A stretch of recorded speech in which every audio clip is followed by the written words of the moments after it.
Firstly, welcome everyone to this unit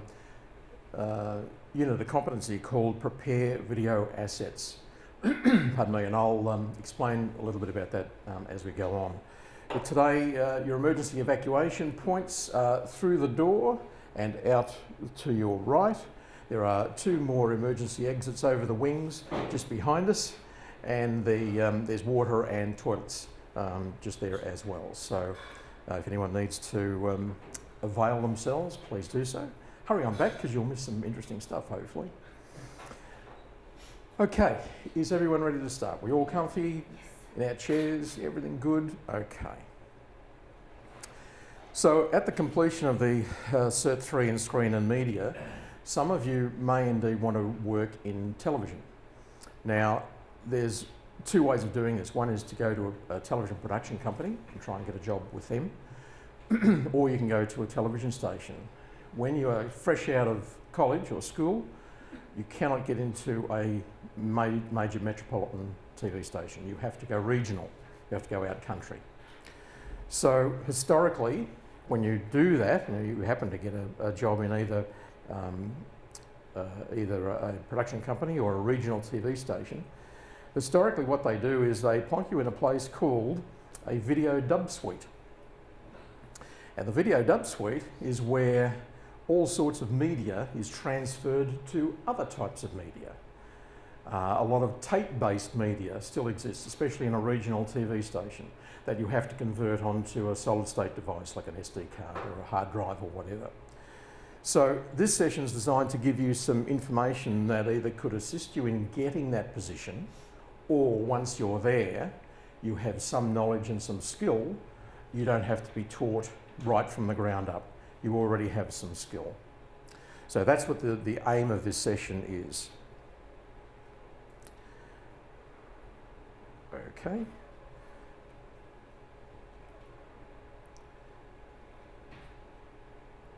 And for some reason, we have frozen. All right, let's try it this way. Okay, broadcast and non-broadcast video recording is now mostly done using a solid-state device, as you know, SD cards, USB sticks, all that sort of stuff. Absolutely, that's what it's done. So, questions are there still video assets out there that exist on tape-based systems? This you will need to know if you are working in a TV station or a production house. And indeed, yes, there is. Are these systems still current? Funnily enough, they are. What are the specific requirements and characteristics that we need to know about or understood to be able to convert them to digital assets? This is something that we will go through not only in this session, but the following session as well. And how do developments in broadcast recording technology filter through to the ordinary consumer? What we enjoy today started in broadcast. All of the technology, all of the research and development, all of the money went into broadcast, and then someone said, hey, that's a great idea, I'm sure everyone would buy that, and it filters down into the consumer area. So covered in this session, we will be looking at very early days of television and rudimentary ways to use 16 and 35mm film to broadcast content and to also record a television program. The very first video recorder, which appeared in 1956, development of smaller, better tape-based video recorders over the next 30 years, the home video war between Sony and JVC. As students of Cert 3, I couldn't ask this question, but I can ask it of you. Any of you old enough to remember the Sony Betamax JVC VHS thing? You're one or the other, yeah? Okay. And then the camcorder with the little cassettes in it. Correct, mini DVs, yeah, absolutely, yep, you're right. Some portable broadcast video tape recording systems, we'll have a look at that as well. The arrival of videotape recorders in education. Now some of you, again, I wouldn't ask a Cert 3 class, but some of you may have come up through some schools that had a very early video recording, reel-to-reel tape video recording perhaps, or cassettes or something. We'll have a look at that too, take you down memory lane. And the digital revolution for both broadcast and non-broadcast video recorders. And then, finally, the beginning of solid state video recording. So, early days of television. So broadcasting generally started in the USA in 1948. Now there were some 1930s broadcasts in England, and that was stopped by the Second World War. But they had actually started the broadcast, and there was a place called Alexandra Palace in London, and it had a huge television transmitting tower built on top of it.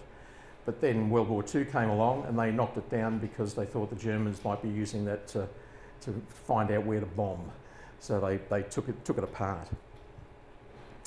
It was mainly live broadcasting. There was no way of recording television. It was live or it was nothing. It was a test card. That's all you had. There's no other choices. So someone came up with the idea of telecine. Telecine is and again, this you may indeed come across this, is transferring film onto video.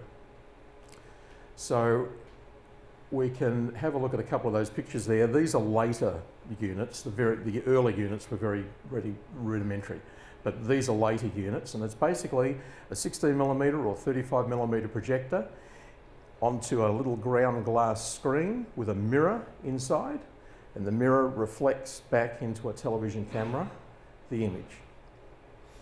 Now I'll give you a demo, but the alignment of all of this would take me probably 2 hours to do it properly. I've just sort of done it to prove the point.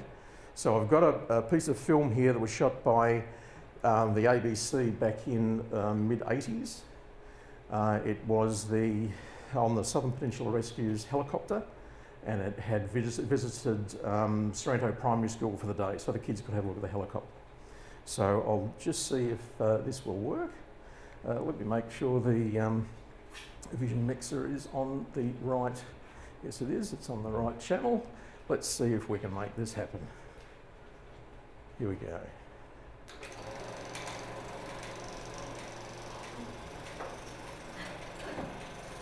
So, I wonder what happened to that man there. He had such promise. No one ever heard from him ever again. I think he drank himself to death. Yes, that's me. That's you? So, yes. Back in my flying days, explaining to the kids how the tail rotor works. Wow. So that's the process. I know it's a horrible image and all the rest, especially with me in it, but that just gives you an idea of. How old were you when that? Oh, I was mid-20s, early 20s. Wow. Yeah. Sorry? Yeah. So that's the telecine process. So in the middle of live broadcasts, the only thing anyone had that wasn't live, you would put a film on. Then everyone could go and have a relax for a minute. Then of course, when the film finished, back to live television again. And that's the only thing you had to fall back on was the film. That's fantastic. So, again, someone came up with the idea of running this backwards. And by running it backwards, I mean, why can't we record on film a television broadcast? So what they did was, if you have a look at that photo, they got in those days, a high resolution television screen. These days we wouldn't even look at it. But they put a film camera in front of it and they filmed the screen and put it back onto 16mm film. That way you had a recording of the live television broadcast. It was the only way that they could do it. This one's a ripper. Now, I bet you don't recognise this guy. It looks like Mick Malloy. Is that Ready John Eric behind you? No. Why? Anyone? James, would you happen to know? What's this about? No, you wouldn't know? Okay. Right, I'll put you out of your misery. So this guy, on the right-hand side, Not Rich Bundy. no, is Good guess. Jackie Gleason. Oh. Jackie Gleason was Sheriff Buford T. Justice in Smokey and the Bandit.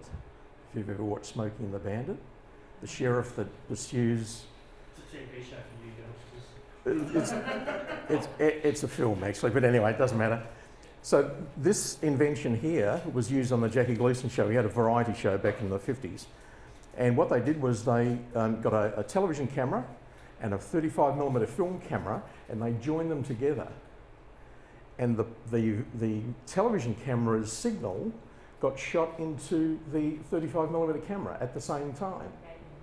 So that whole cumbersome thing that weighed several tonne actually would record onto 35mm film what the television camera saw. So that process called KineScope. So that's called Kinescope. That's why now there is a video editing software, KineMaster. Correct. That's it. Correct. You are absolutely on it. Yeah. So I have for you a Kinescope example. It's a terrible clip, but it actually does a split screen, so you can see what a Kinescope looks like and the original colour video signal looks like. It's part of a Jerry Lewis program, Jerry Lewis show. He was an American comedian, and this is very, very early, 1960. I've let the clip go on a little bit longer because it shows you the size of the colour TV cameras they had in 1960. It's about the size of a bus. And also at the front of it, when they take another shot, you'll see on the front of the camera, instead of having a lens like that one's got, for instance, one lens, which is a zoom lens, you can make it any length you want. We didn't have zoom lenses back in 1960 for television. Film, yes, television, no. So what they had to do was put it on what we call a turret, and you would crank the turret around on the front of the TV camera with the lenses on it and select the lens you want. Yeah, it was actually a crank. I don't know, Penny, but remember when we were kids, we used to have like that little thing that they were like round cases and then there were images in it, and we used to. Yeah, press the button. I think that's and they go around. So that's the same concept. Same, exactly the same thing. You'll see it on here, and as I said, I've let it go on a little bit longer because I just wanted to show you that little bit. So let's see if we can get this one happening. This program is brought to you in living color on NBC by Timex. The music content in here is absolutely terrible, but we'll put up with it. Ladies and gentlemen, the Jerry Lewis Show. So that's in Kinescope, that's in black and white. So there you go, that's side by side.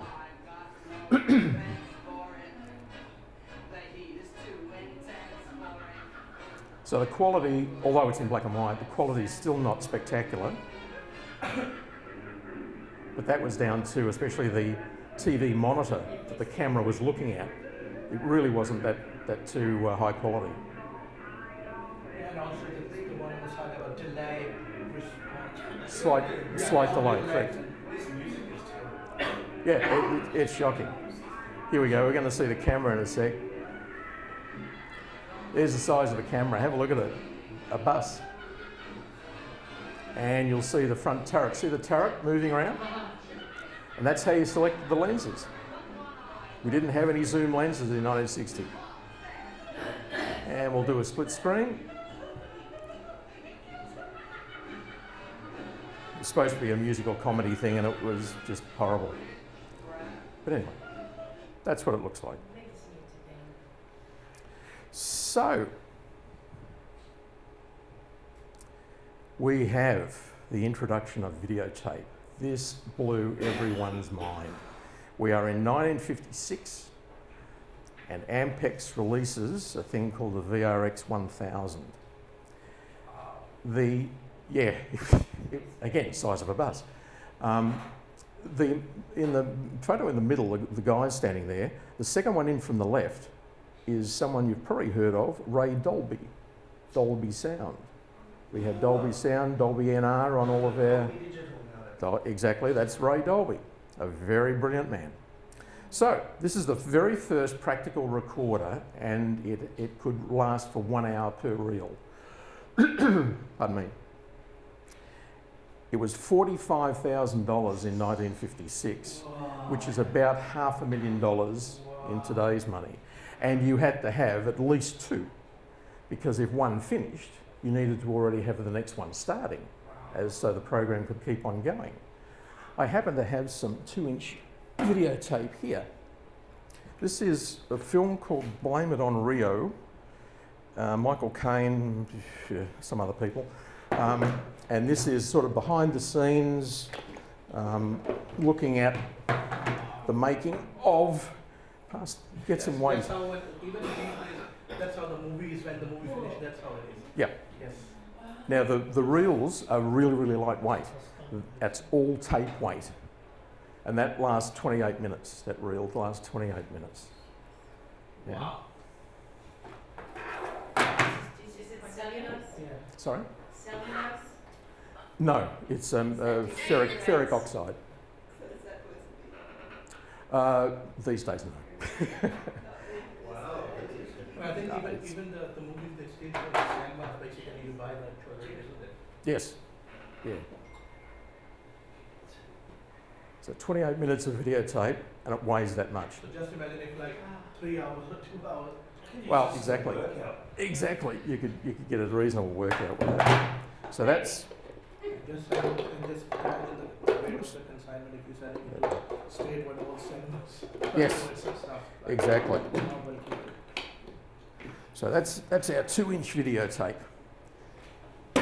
So Is this size still using or it's obsolete? is it still being used? Yes. Currently. Or Not as video, but as audio. Multi-track audio, 24 or 48 track audio still uses 2-inch tape. Oh, okay. Yeah, a lot of people do.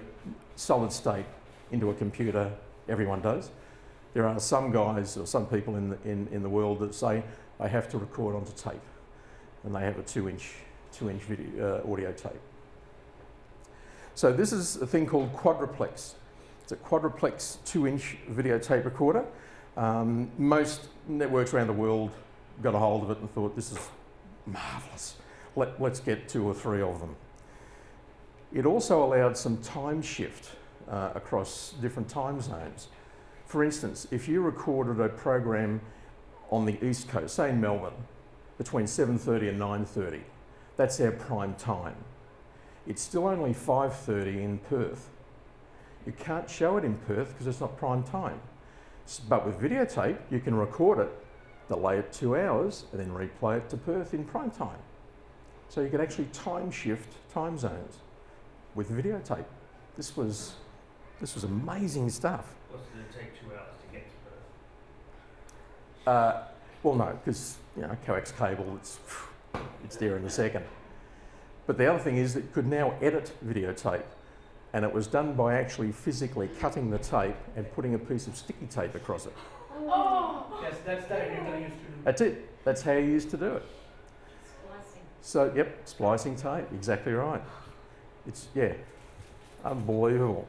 But now they could create some complex TV programs like serials and so on. They could cut to various cameras and so on by actually cutting the tape and sticking it together and rolling it on. So, some newer Ampex models. Ampex was the leader in videotape technology. And they came up with a thing called an AVR2. I actually own 2 of these machines. Who was it? Yeah, Channel 9. They wanted to put a Skyhooks presentation together. It was a historical thing on the band Skyhooks. But all of the video information was on 2-inch tape. They didn't have any 2-inch machines. They couldn't transfer it. So by way of someone else, they got a hold of me and said, look, we'd like to borrow your machines to do the transfer. Could you loan them to us? I said, well, you've got the engineering department to keep these things going. How about I sort of semi-permanently loan them to you and you look after them? Oh yeah, that'd be fantastic. So the Skyhook special that went out on Channel 9 came off my 2 machines. Oh. Yeah, which made me feel good. They still have the 2 machines? Yes, however, they've moved from Bendigo Street in Richmond to wherever they are now. What happened in the move, I don't know. And they're still in operation or just a vintage thing? They were when Channel 9 had them, yes. Yeah, because they did the transfer. Do you get a rent or something? Sorry? Do you get a rent or something? No, because they did all the maintenance. Oh. They're very maintenance heavy. For engineering type guys, they don't use any lubricant in the bearings. They're all air bearings. It runs on an air compressor. Oh my God. So you could flip one of those reels, go out and have some lunch, come back, and would still be spinning at exactly the same speed. Whoa. No friction whatsoever. but very maintenance heavy. And I thought, look, Channel 9, they've got the engineering department there that helped me out to get them running anyway. Well, you look after them. That's fine. They then came up with an AVR3, which I had as well. So the AVR3 was just better electronics, better picture quality, but it was on like a fascia mount. Instead of having a flat reels, it was a fascia mount, so you could actually stand there and work on it. It was much, much easier. I have an AVR3 working to show you exactly what it's doing. It's actually transferring from 2-inch to a machine up the top. You can just see it with all the coloured lights and buttons on it. So it's transferring this bit of tape. It was the only one I could find that sort of looked half decent, and I'm just going to pause it halfway through to show you something. You might recognise the person that is on the monitor. Isn't that Abba? Yeah. It is, right? Yep. Yeah.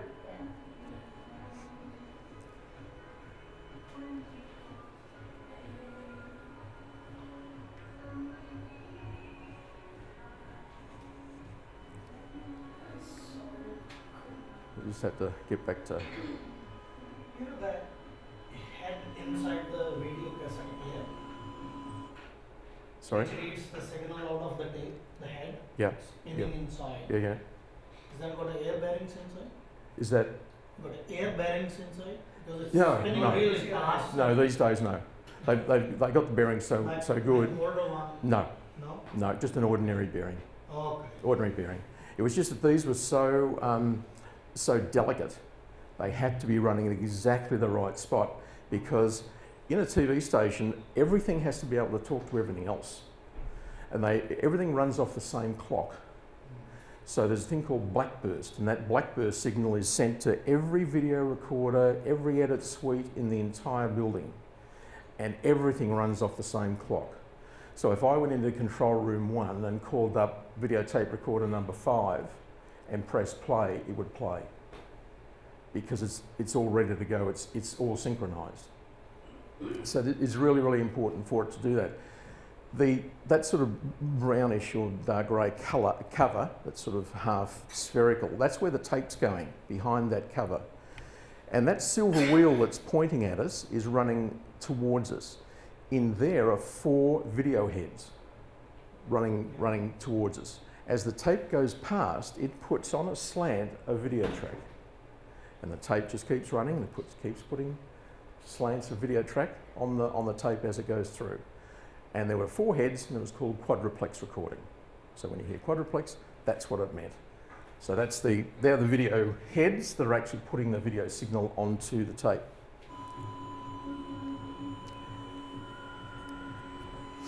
Bit of a close up there. Even the equipment itself is so noisy. Oh, it's very noisy. You get 4 or 5 of those in the videotape department. It's really, really noisy. And that's just what it's recording onto, is a digital videotape recorder up the top. So, here we go, we'll get there. So advances in videotape formats. So we've got broadcast and we've got sub-broadcast. I mentioned before education. Education was called sub-broadcast. Didn't have to be highfalutin, just had to be able to see a picture and hear the audio. So now they coexist, and this is where it becomes a little bit interesting. In 1971, Sony introduced the U-matic cassette in high band, which is called BVU, Broadcast Video Unit, and low band. Low band is probably what you may have seen at school. Some of the older members here may have seen at school when they showed you a videotape. Probably came off a U-matic cassette. They were everywhere. Made a fortune for Sony. And actually, before we go on to the next one, I actually can show you.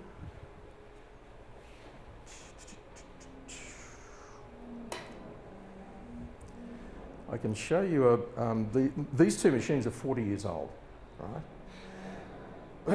However, they're hooked up to an edit controller. These are editing recorders. And if I've got that on low band, yes I do.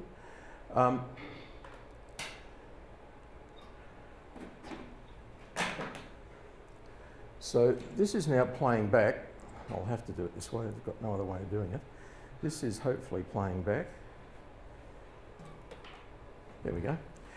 It's a Prima Juice commercial that was done in 1984. So I just wanted to show you, even after 40 years, these machines were so good, we're going to do an edit and you won't be able to see where the edit point is. Wow. Okay? So, may as well get some audio happening.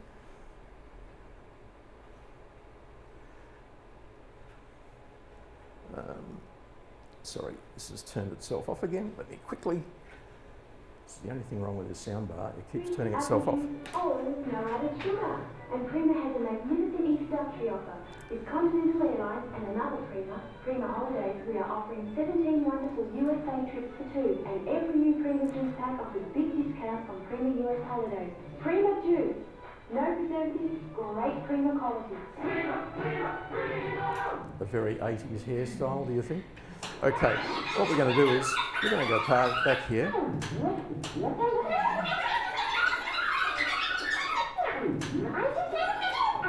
think they're cheaper than Where she takes off her helmet.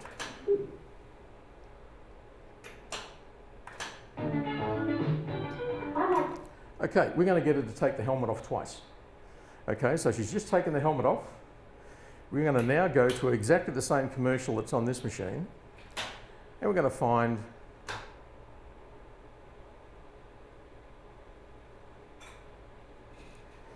said we are, aren't we? Okay, we're going to go stop. Sorry about the noise. Okay, let's go back.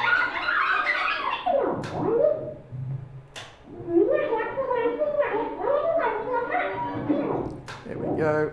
She's going to take her helmet off again. So we're going to get her to do that twice. So this is where we're coming from, and this is where we're going to.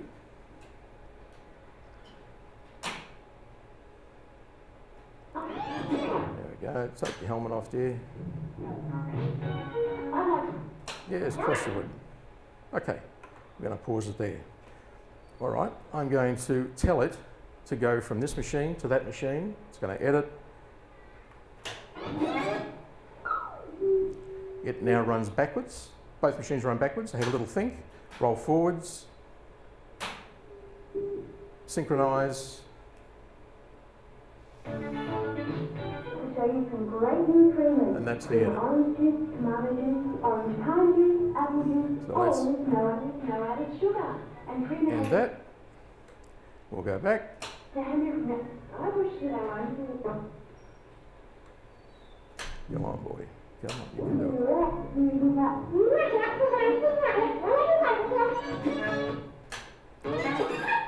it. Sorry, guys. As I said, these things are 40 years old, so, you know. And that's the edit. You can't tell where the edit is. Let's have a look at it again. So basically, it's like you cut it, you copy it, you paste it in. Yeah. You know, manual setting. This went a lot better in rehearsal. Let me try again. And there's the edit. So for a 40-year-old machine, or pair of machines, and they can still do an edit that you can't tell where the edit point is, not bad. They built them really well. So these were U-Matics, and they were in two different versions, one BVU, which is the broadcast version, and one U-Matic, which is the ordinary version. These two I have because you can actually switch between them. They're actually two in one. So I can switch onto broadcast if I want to. So that's the U-Matics. So this was 1971. Then Sony came up with their 1-inch reel-to-reel. It was better quality than anything. And I have some 1-inch videotape to show you. This is a brand new one.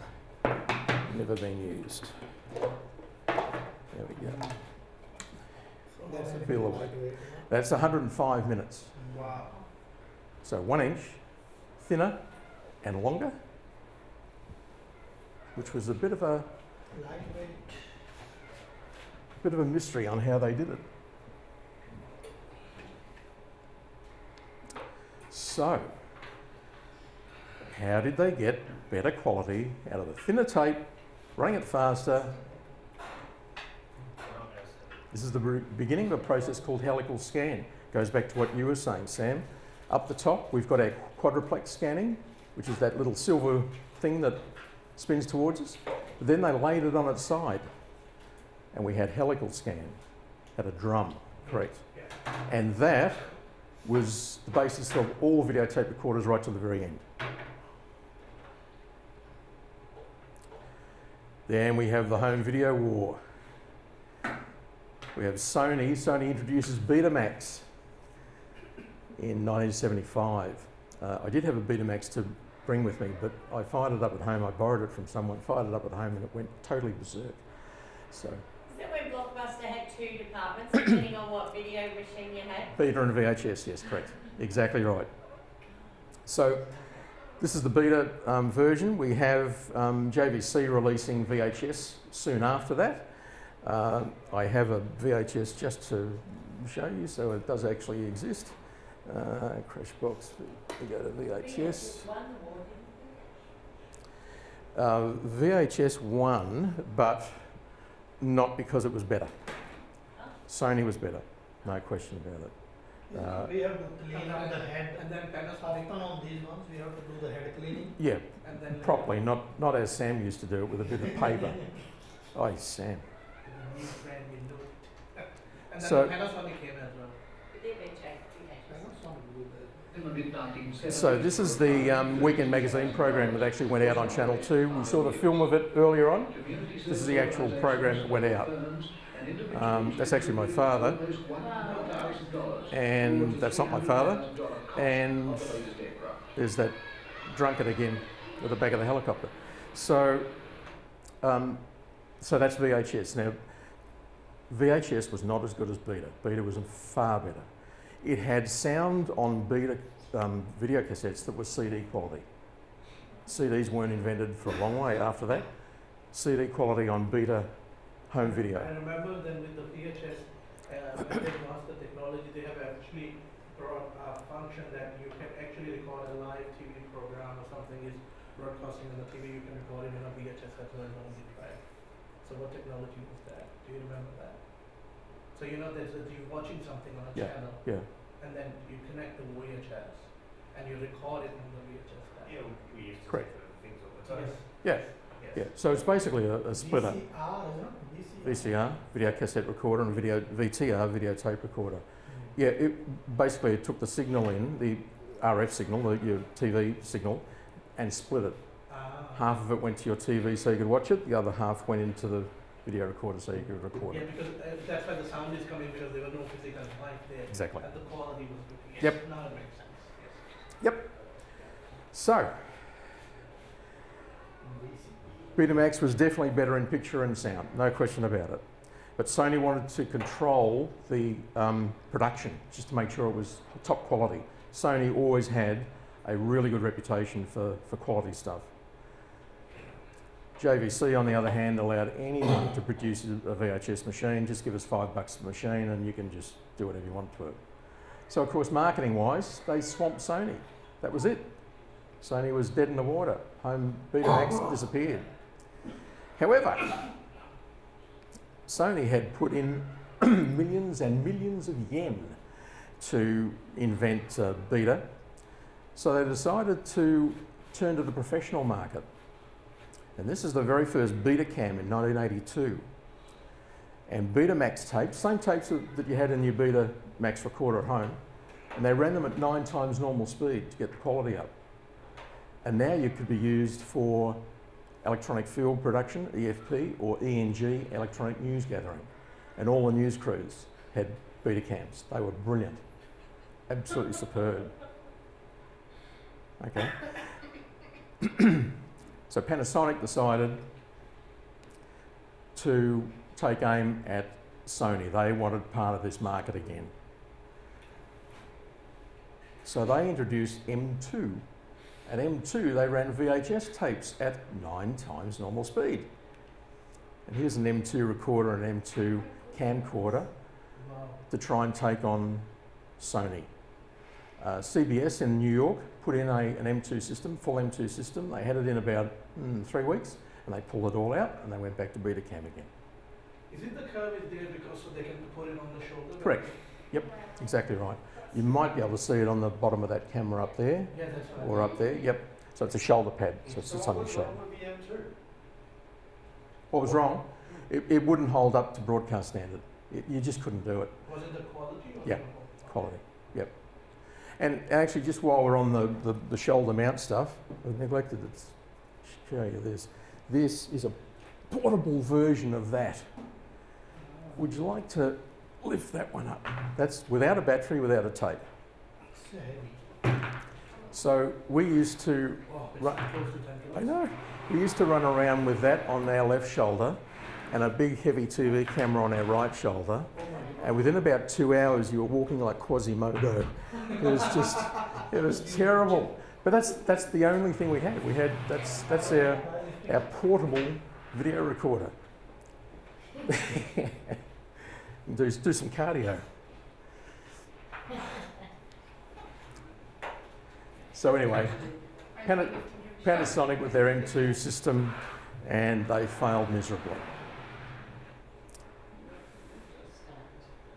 So we had two versions of open reel videotape into education, black and white, and then eventually colour. That was the colour machine. That's what it used to look like.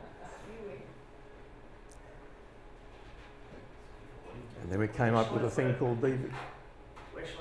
Just underneath the bench will be fine. Thank you. So yeah, that's why most early sort of TV guys or people, we all have bad backs because lumping that stuff around. Then we have DV Cam. DV Cam is actually a mini DV. We mentioned mini DV cassettes before.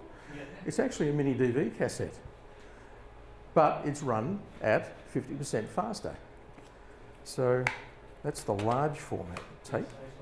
Yeah, it's exactly the same tape, but just in a larger format. So this is a broadcast DV Cam player. He said going, push the button, and that goes to there. And let's have a look. To cover the race, Channel 7 plugs in 31 cameras around the 6.2 kilometre circuit. It was so successful that it was actually used as a broadcast format. The quality was fantastic. The cameras were beautiful. That's actually a broadcast DV cam. And I remember using these when they first came out, and they were fantastic. I used it for just about everything. All the, pneumatic stuff and Betacam stuff, I used to leave. So that's DV Cam. He said, going stop. And DV Cam recorders came in very small packages with the mini DV cassette, but recorded in DV Cam. So it was 50% faster as it went through the machine, but you got really, really good quality. So, it's got to there.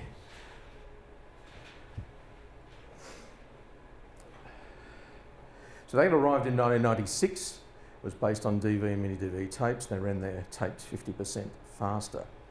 So Betacam went through a few variations. They started off, that early camera that I showed you was SP, then they went to SX, and they went to digital Betacam. It was a true digital format, digital signals on a tape. Then solid state recording began in the early 2000s. This machine over here is a digital Betacam. It will replay any sort of Betacam at all, but we have... Between the VHS and the SD card, there were cameras we used to have little CDs as well, remember that? Little CCD cameras? Yes, Yeah, and yeah. then they went to the SD cards. Yep, yep. Oh, this is a 16:9. That's the other thing that as students you will find out. We used to shoot stuff in 4:3, a square picture. Now we're on 16:9, which is widescreen.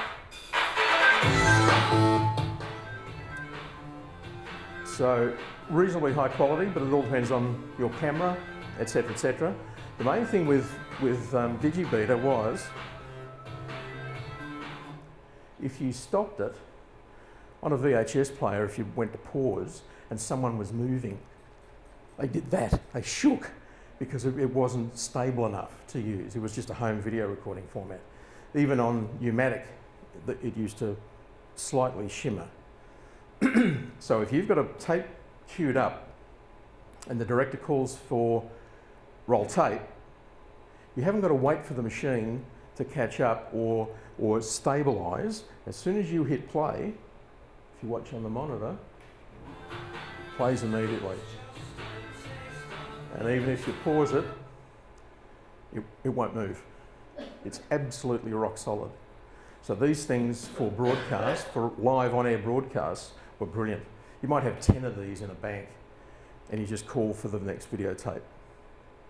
And they're all primed, ready to go, and they're all paused, ready to go. So that was the main thing with Betacam, or especially digital Betacam. It was a beautiful format to use live on air. It's fantastic. So these days we are using solid state cards, SD cards, USB, etc., etc. And we're also using, for Sony for broadcast, they use S/S cards. This camera over here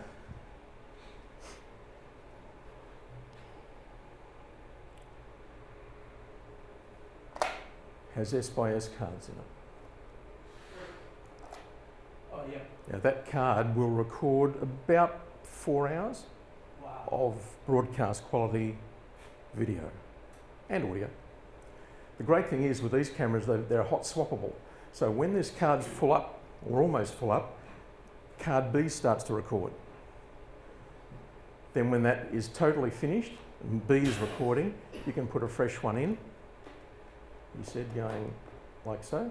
You can put a fresh one in, and when B is finished, it goes back to A.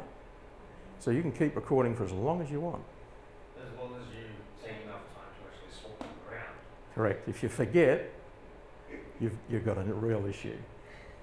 So in that case, what about the battery? Because you're saying the 4 hours recording and then the other 4 hours, does it mean that their battery life is over 8 hours? Yeah, even better sometimes. And I was just about to talk about that too. So the impact on broadcasting, and both ENG, which is electronic news gathering, and electronic field production, is it's a solid state camera. There's no moving parts. There's no motors. There's nothing. So the batteries, of course, last longer. The battery that you see on the back of that camera, that will give me an 8-hour day. One battery. So I've got 2 batteries. I can shoot 24 hours easy, on and off, all depending on how much I use the power zoom. If you use the power zoom a lot, the battery tends to flatten. But also now we're not using tape, we've got video files. We can transfer those immediately and take the file and give it to someone. You don't have to wait to play the tape out, you just give them the video file. And they can be sent anywhere in the world quickly. So the field crews, like doing news and so on, they actually have a box about yay big, which is actually a microwave transmitter. And they can point it to whatever satellite they can see, and they can transfer their files to wherever they want in the world.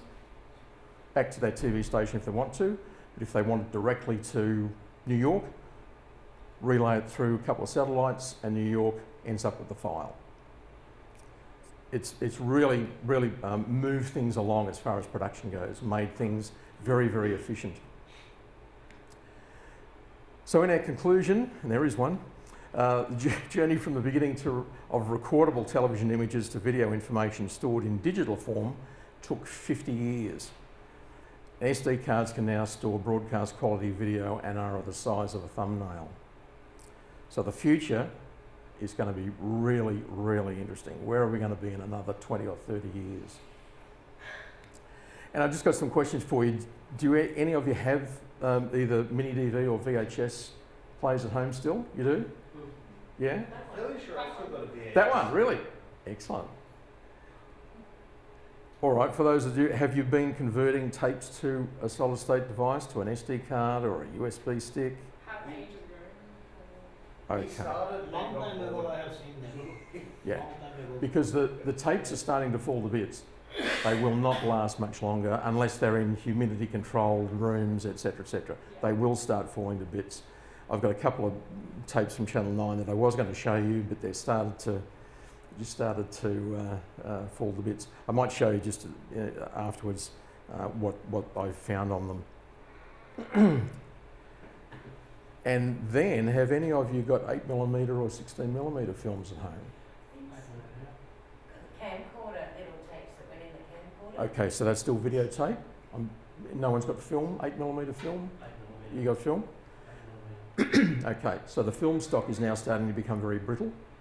And you're going to, one of these days, you're going to put it in a projector to try and show, you know, great aunt so and so, whatever, and it's just going to go and disappear. So, if you've got any, or your family have got any on 8mm or 16mm, please get it transferred now before it absolutely destroys itself. So, the next session, we're going to set up this much the same equipment here, but the next session is that you're going to actually plug it all in and find out how you tape from one thing to another, what you can plug in, what you cannot plug in, levels, all of that sort of stuff. So that's the next session, is actually doing this. This will help you when you either go for a job or you're in the job. You will already have some practical knowledge. Yes, I know how to do that. That's a great thing to say when you've just started a new job. So, thank you for coming along today, and I hope it wasn't too boring and it wasn't too technical. But that's basically, we've gone from 1956 right through to now in 40 minutes or 40 to 3 minutes. So thank you very much.